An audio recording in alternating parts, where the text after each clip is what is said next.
嘿，大家好，我是尼克拉斯杨。今天我给大家讲一个西藏拉萨大昭寺柱子里发现的一个重大福藏柱间石，里面记载了人类125万代、跨越2500年的神秘历史。而且这本福藏还是用一种类似外星文字加密的，叫做达尼基文。它必须等到人类能够理解的时候才能公布于世。我想现在是时候了，请大家点击屏幕下方的信息栏或者置顶留言的链接加入会员，听我给大家讲更多的秘密。去过西藏拉萨的朋友应该都会有一种感觉，那里的天空如洗，白云触手可及，空气里还弥漫着寺庙焚香的味道，每一次呼吸都仿佛穿越千年。就在这里有一座西藏最神秘的寺庙大昭寺。大昭寺又叫做幻显神殿，传说这里经常会出现一些神秘的幻影。在大昭寺里不仅供奉着释迦牟尼12岁的等身像，而且还供奉着给我们留下了重大福藏的西藏之王松赞干布。松赞干布是西藏第33代赞普，赞普就是王的意思，但是赞普还有另外一个意思，就是西藏上古神话长相非常凶猛的神灵，他们都被统一称为赞普。所以这里就暗示西藏的王赞普一族，他们可能是一种不同于人类的混血种族。这个线索在松赞干布身上也有很多诡异的体现。大家看一下大昭寺里面的松赞干布雕像，不知道大家有没有发现一些奇怪的点，就是松赞干布的头上竟然有2个头。不仅这尊塑像是这样子的，所有松赞干布的塑像、绘画、金身全部都是2个头，而且松赞干布的头发也是和释迦牟尼是一个颜色的青蓝色。非常奇怪，难道松赞干布他也不是人类？有很多朋友问我的资料哪里来的，怎么都找不到，因为我使用的秘密武器就是 Surfshark VPN。Surfshark VPN 可以让你的网络资料建造一条加密通道，隐藏你的真实 IP， 让外界以为你出现在另一个国家。这种技术不只可以保护隐私，还能解锁更多地区的限定内容。我搜索资料的时候就会打开它，这样全世界的网站我都可以随意浏览。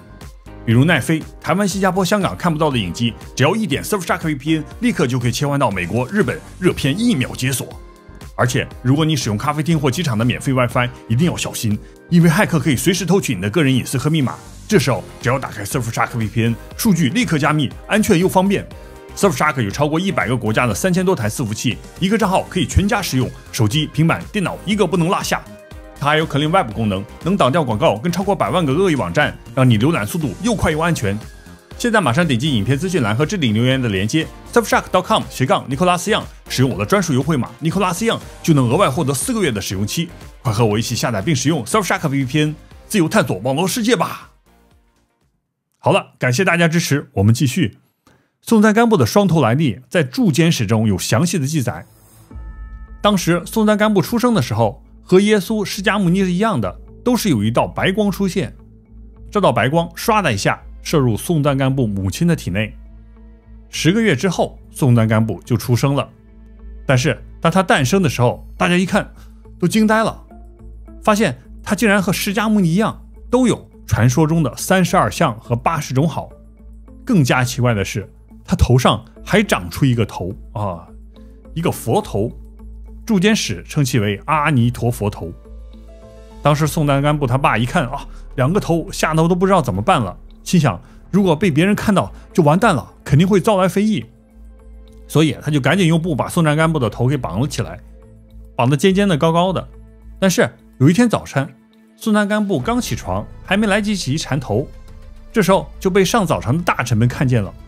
大臣们这么一看，惊呆了。当时候上朝的一个大臣叫做纳钦，他说他看见王子的头上有一个小头，还可以左顾右盼之类的啊，非常诡异，像活的一样这个小头。所以松赞干布在当时的吐蕃被称为双头王。有人就评论这些描述西藏统治阶级神化自己的体现，但是我不知道为什么古代西藏王神化自己的时候会把自己描述成这种畸形的像外星人一样的长出2个头，而且他爸还害怕别人看见。这个场景有点像阿诺·施瓦辛格在1990年拍的电影《全面回忆》，里面就有一个火星变异人类，他的身体里就长出一个小头，叫做 Quato。 他的名言就是 Open your mind， 打开你的思维。这是一种心灵感应，施瓦辛格只要抓住他的手，就可以获得宇宙中的神秘信息。这个 Quato 的正面我就不给大家看了，这简直是我童年的噩梦，太吓人了。所以宋赞干布他也有类似心灵感应一样的特异功能，和世尊一样可以知道上古的事情，而且他被某种神秘力量派到地球也是有特别使命的，而这一切都被记载在铸坚史中。铸坚史又叫做宋赞干布遗训，它是宋赞干布口述由他的大臣记录的一本关于西藏上古的历史书。之后这本史书又被密码加密之后做成伏藏，藏在了大昭寺宝瓶柱的顶部。有人可能会问，为什么非要加密而且还要藏起来？因为藏密中认为有些秘密不适合公开，因为人类还没有做好理解他们的准备，所以即使普通人发现了伏藏也看不懂什么意思，必须找到西藏的 Turtle 伏藏师，让他们解密之后大家才能读懂。这个我会在后面详细讲。伏藏它分为物理形态和非物理形态，有实体形态的伏藏，比如埋在地下的，还有埋在水里的和岩石里的，而且还有藏在水晶里的。另外非物理形式的伏藏就是藏在天空中的秘密。他们讲的天空中的伏藏可能跟我上一集讲过的宇宙中的阿卡西是一个道理。这个理论可以解释西藏里很多未解之谜，比如我之前讲过的格萨尔王史诗。这个故事就是来自西藏的巴中，他们就是得了一场病，然后一下做梦，一睁眼就能讲几百万字的格萨尔王史诗。所以这些有灵性的伏藏师找到或者是感应到伏藏之后，他们就会把它们记下来。能够看到的这些伏藏和铸坚史一样，都是用文字写的，但是这种文字不是人类的文字。这个不是我瞎说的，这个是在维基百科中写的。这些编码之后的教义文本是用达尼基编码的，而这种文字是一种只有伏藏师才能破译的非人类类型的文字。什么叫做非人类性文字？就是它不是人类写的文字。达尼基文中的达尼基梵语念作 Dakini， 它是一种从天上飞下来的可以吃人的恶魔。藏传佛教中把它翻译成空行母。在西藏寺庙壁画里，他们是和鸟人我以前讲过的防风氏他们是一起的。达尼基、空行母这种奇怪的生物，它真的是来过地球的。这个在我会员节目《血迹的秘密》中讲过，非常重磅的秘密。喜欢深入研究的朋友一定要去加入我的会员看一下。所以宋赞干布奇怪的双头王来到地球的目的就是和达尼基空行母有关。铸坚史里面也说了，他就是来消灭、来征服在西藏出现的另外一种非人类种族。而这个故事按照铸坚史的记载，要从宋赞干布往前数至少125万代，就是大约3000万年之前开始。在上古的时候，西藏这里还是渺无人烟的荒野，还没有人类在这里定居。当时西藏分为上中下三界，上界就是雪山那边的高原地带，有很多豺狼虎豹还有鹿獐野羊出现。然后从雪山高原往下走，我们就来到了中界，在这里就有很多草山、森林、原野、湖泊，非常适合居住。而在这里居住的一种生物叫做猕猴。最后就是下界，下界就是地下世界，离地面有100由旬的距离，这里面被称作恶鬼域。非常恐怖的种族可能就住在地下，是不是蜥蜴人还是地下小灰人就不知道了。我们重点讲一下西藏的中界。铸坚史里面讲，中界住着一种猕猴，但是这种猕猴不是我们现在动物园的那种猴子。在摩诃婆罗多中称他们为 Vanala， 梵语翻译为森林居民。所以这些印度史诗里也没有直接说他们就是猴子，而是说 Vanala 是长得像猿猴的类人生物，可能就是像上古猿人Lucy 族一样的。他们曾经参加了古印度的神界之战，在一场战争之后，有一个森林居民就叫做哈里摩达，他从神界之战的主战场罗刹之境楞茄城，也就是现在的斯里兰卡，打完之后返回家乡。但是哈里摩达想要继续深入修行，于是他就翻过了喜马拉雅山，跑到了西藏这里来清静清静。朱监史称他为猕猴禅师。有一天，这个猕猴禅师就在打坐冥想，这个时候就突然出现了一个罗刹女，非要缠的这个猕猴，要和他洞房。但是猕猴禅师就是不为心动，心里就想有凤必透风，造孽定招魔。所以为了修行，就一直忍着不理这个罗刹女。然后这个罗刹女就想尽的办法诱惑他，一直诱惑了7天7夜。但是猕猴禅师都一直不为所动。他不理罗刹女的最主要的原因我猜可能是因为他长得太丑了。他长得什么样，大家可以参考一下印度尼西亚保留的罗刹舞。大家看一下这些舞者戴的面具青面獠牙的，就知道这个罗刹女有多么丑了。而且在阿姆斯特丹的世界博物馆里面还收藏了一个女性罗刹雕像这个胸部太限制级了，必须遮挡一下，但是脸就非常的劝退。总之就是在上古有一种长得这种一言难尽的怪物，在诱惑猕猴禅师要和他洞房，但是禅师不为所动。这时候罗刹女一看魅惑之术不好使了，于是就咔嚓一下跪下了，哀求道您就答应我与我成婚吧。猕猴一听赶紧说我是观音菩萨的侍卫，万万不可造次啊。这个魔女这么一听看了没招了，就赶紧威胁道，如果你真是惹恼了我，我就立刻结束自己的性命，甘愿永远轮回于魔道。这个猕猴禅师一听这个救人一命胜造7级浮屠于是他就起了怜悯之心，就不得已忍了，于是就和这个魔女成了婚。结婚之后，罗刹女就顺其自然的怀孕了，10个月之后，她就生出了一个混血孩子。经中记载，这个孩子既不像罗刹，又不像猕猴，他既没有猴毛，也没有尾巴，但是他的脸是赤红色的。这个孩子是不是人类？可能不是，因为经中写道，孩子一出生不喝奶，而是吃生肉和鲜血非常恐怖。接着有一天，罗刹女突然回来，饥不择食，抓着这个孩子要往嘴里直接是生吃了。猕猴禅师这么一看，赶紧吓得抱着孩子赶紧跑到森林里了跑到那个可能是印度的森林，让猴群抚养这个孩子。猴群们接纳了这个孩子之后呢，这个猕猴禅师就自己又跑回西藏雪域去修行了。时间一晃就是1年之后，猕猴禅师这时候又想到，我这个孩子我想回去看一看到底怎么样了。等到他回到那个森林一看，不得了，他发现这个孩子不断和雌性的这个骨缘交合，然后1年内生下了400多个第2代混血。而且这个第2代混血它长得也不像罗刹，也不像猿猴。这些奇怪的生物不吃猿猴的食物，他们都吃不饱，饿得都快要死了。猕猴禅师这么一看森林里这么一片跟生化危机一样，吓得赶紧一个咒飞到了观音菩萨那里，就问菩萨出大事了，我经不起诱惑和罗刹女成婚，误入淫邪之坛，生出了许多不孝子孙，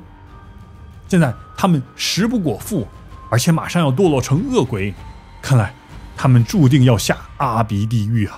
这都是我的错，恳求至尊的大慈大悲观音菩萨救救我吧。观音菩萨这么一听，然后就说了一句非常符合遗传学的话欧妈咪巴贝哄，你的子孙后代将分为父系和母系2大族群，父系被称为菩提萨垂种，他们虔诚善良，大智大勇，可行菩萨道。母系谓之石狮蛋肉单陀罗种，他们蛋生肉，饮鲜血，体壮实，心恶毒，难调服。既然你祈求我拯救他们，你便如愿以偿，彼等终将臣服于君王之下。然后观音菩萨就把青稞、小麦等等五谷种子送给猕猴禅师，让他的子孙就先吃这五谷。他还说了一句非常像阿努纳奇的话，他说，你的子孙们后代将靠黄金生存，他们中间将有超凡菩萨如期而至。于是观音菩萨就给了他们的工具，让这些猴子猴孙们在高原里开采宝藏，而且还说道，后来常常有超凡的菩萨因为这些宝藏纷至沓来。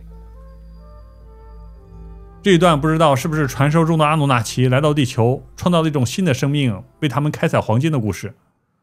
现在有一部分人根据这个故事就说你们看看西藏铸剑史里面都讲了，人类是猴子变的，达尔文的进化论和神话讲的都是一样的。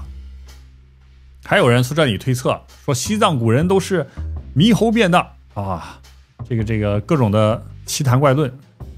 的确，铸剑史里面讲了，后来这些猕猴禅师的子孙分为4个部落，成为吐蕃最早的先民。在《旧唐书·吐蕃传》中记载，贞观15年，太宗以文成公主妻之，公主恶其人者面。文成公主嫁到西藏之后，发现这些古代的藏族把脸都涂成了赭色非常厌恶。其实赭色就是鲜血凝固后那种的暗红色，西藏喇嘛的袍子就是赭色。大家再回想一下，铸剑史中讲到，猕猴禅师和罗刹女生出的混血，他们的脸就是红色的。所以有些人就这么认为，在神话中古藏族就是指的猕猴和罗刹。他们说的这个赭色说是人类在西藏晒出来的高原红。我要告诉大家，这种解读全都是错的，完全不符合逻辑。西藏人和我们现在人类的 DNA 都是一样的，他们是猕猴跟罗刹的混血，那我们也全都是。所以这种说法根本不对。古代人类的装饰和服饰我以前讲过，都是在模仿他们曾经见过的神。古藏人把脸涂成赭色，一定是他看到了比他们更强大的生物，所以他才去模仿，把脸涂成这种颜色。我可以在这里先告诉大家，铸剑史里讲的这种猕猴罗刹的混血种族，他们就是古西藏里面出现的一种不是人类的吃人罗刹。这个我是有证据的。古西藏吐蕃断代史5部遗教中记载，此后由神与阎魔女统治，西藏虽称神魔之域，且出现食肉赤面者。西藏在这之后被称为赤面域，所以这些食肉赤面者就是属于魔神类。另外在格萨尔史诗中，他把古藏人和这些食肉赤面者分得非常清楚。在史诗里面，古藏人被称为黑头藏人，格萨尔降临西藏就是来拯救这些黑头藏人的，而且消灭另外一种种族。在史诗的开头就写道，这座莲花火焰罗刹城，阎王见了也要惧怕3分。罗刹吃人比火凶，女妖摄食魔爪长。你到这里有何事？父母属于何种姓？这段话是观音菩萨伪装成一个小罗刹童子他遇到了一个罗刹大臣，这个罗刹大臣问的，观音菩萨就顺水推舟跟着他讲，父名菩萨周辩护，母名空性具母。这个意思就是这个小罗刹说他的父母是菩萨和空行母，菩萨这里指的就是猕猴禅师。在铸剑史中，菩萨又被叫做猕猴菩萨提萨垂，空行母就是会飞的雌性夜叉罗刹。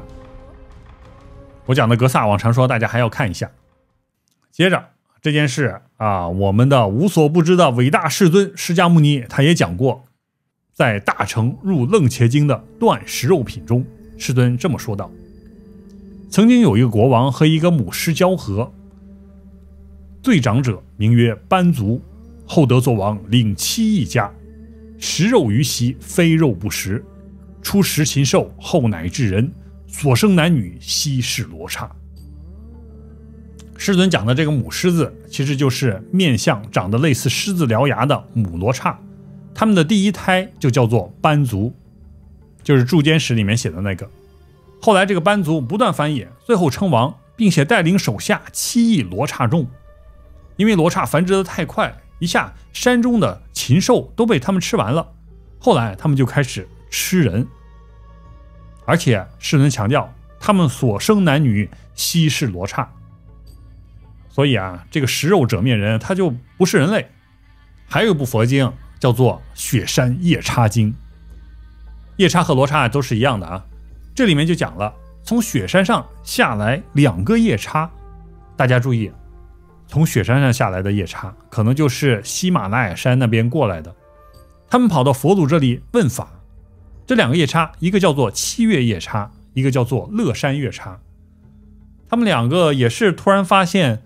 这个世界好像有些问题啊，他们2个好像生活在虚幻之中啊，很不真实。于是就跑过去问释迦牟尼说，这个佛法是不是对人类天人适用，也对于我们这种恐怖的生物适用，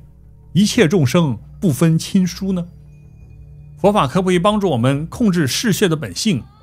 让我们远离贪婪？可否拯救我们夜叉一族？非常深入的问题啊！最后世尊都一个个的回答他们了，他们听了都非常满意，就皈依了佛法。所以夜叉一族他们是一种会说话、会思考的智慧型生物。在罗马野纳中记载，夜叉曾经拥有军队，他们可以坐着像金字塔一样的飞行器飞行，参与神族之间在地球的征战。这个我在梵语经文中揭秘宇宙文明这一集讲过。在梵语经文莲花往事中就记载，像类似这种夜叉的人类2腿直立可以思考的种族，在娑婆世界中有40万种。现在我们地球上的人类可能在他们眼里还是处于原始社会，虽然这些夜叉罗刹非常嗜血，但是他们的科技非常发达，因为他们是智慧种族。但是问题就来了，他们有没有从上古留下来一些文字给我们人类？有的，就是伏藏师用来加密伏藏经文的密码。接下来展现团长实力的时候到了，可能我不给你们讲，你们永远都不会知道，因为接下来的内容就是连维基百科里也没有的真正的藏传佛教秘密，那就是外星文字达尼基文。达尼基文长得什么样子？大家看上面就是达尼基文，下面是藏文，看起来他们好像和藏文长得差不多，但是实际上他们是2套神秘的符号，普通藏人也是看不懂的，只有伏藏师可以破解。在藏语里，这种文字被称为 Khandro Dalig， 意思是空行母符号文字。空行母就是 Dakini。 达尼基文它不是一种线性的字母，像我们平常写的 ABCD 一样，它们最终是要连接起来形成一种流畅的线条，而且这些文字里的含义是高度浓缩的，每一个符号可能就是代表着某一个神秘的概念，而且也可能代表是整个一整部的教义。它是一种加密的符号，也是一种密钥，它一个符号就可以解锁一整部经卷，一部经卷都是好几百万字的，都可以用它记载的经卷分为密钥和密文。密钥就是用金黄色的文字写出来的符号，一本密文要配合密钥才能读取，这个就和现在的加密货币里的公钥跟私钥是一样的，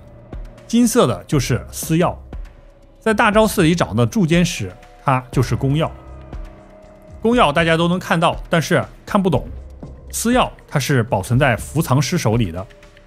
而伏藏师有时候是做梦冥想的时候才会获得私钥，非常神秘。藏密关于这个是这样记载的，即使只有一个达尼基文字符号，也能在宝藏揭示者的脑海中揭开其包含全部的教义，他们是让伏藏师下载整个智慧宝藏的密码。为什么这些密码要这么浓缩？因为藏密祖师莲花生大师认为，有些伏藏无法用文字形式书写下来，如果书写下来也是费时费力，看的人也不一定看得懂，而且在抄写的过程中也会写错，或者被人故意篡改，所以他们就用意识伏藏，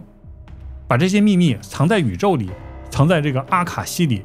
等到时机来临的时候，转身的大师可以凭借前世留下来的达尼基密钥，从古经文甚至直接通过冥想从阿卡西中下载前世的智慧。这个不是我瞎说的，不丹考古学家空嘎汪某博士是这个世界上为数不多的研究达尼基文的学者之一。他就说过，在外层达尼基文字是秘密编码的文字或符号，他们封印了由预言中伏藏师揭示的佛法。达尼基文字可以是一封信，也可以是几句话，这些句子会被解开，也可以被解码成一整卷或者是几卷的文本。当你拥有密钥时，你就可以访问其背后的全部信息。看吧，和我说的是一个意思。那问题就来了，人类究竟是如何获得这种宇宙密钥？伏藏师这些符号是如何写出来的？王某博士还写道，有一个伏藏师亲自对他说过，他相信他的前世就是伏藏师，已经接受过高级上师的教诲，所以他们可以在恍惚或者是这种无意识的状态下回忆起过去的一切。这些信息来自他们的潜意识，他们可以看懂达尼基文，每一个密码，每一个符号，在他们眼里都可以被拉伸成单词或者是词语，每个词语可以再次被拉伸成为成卷的经文。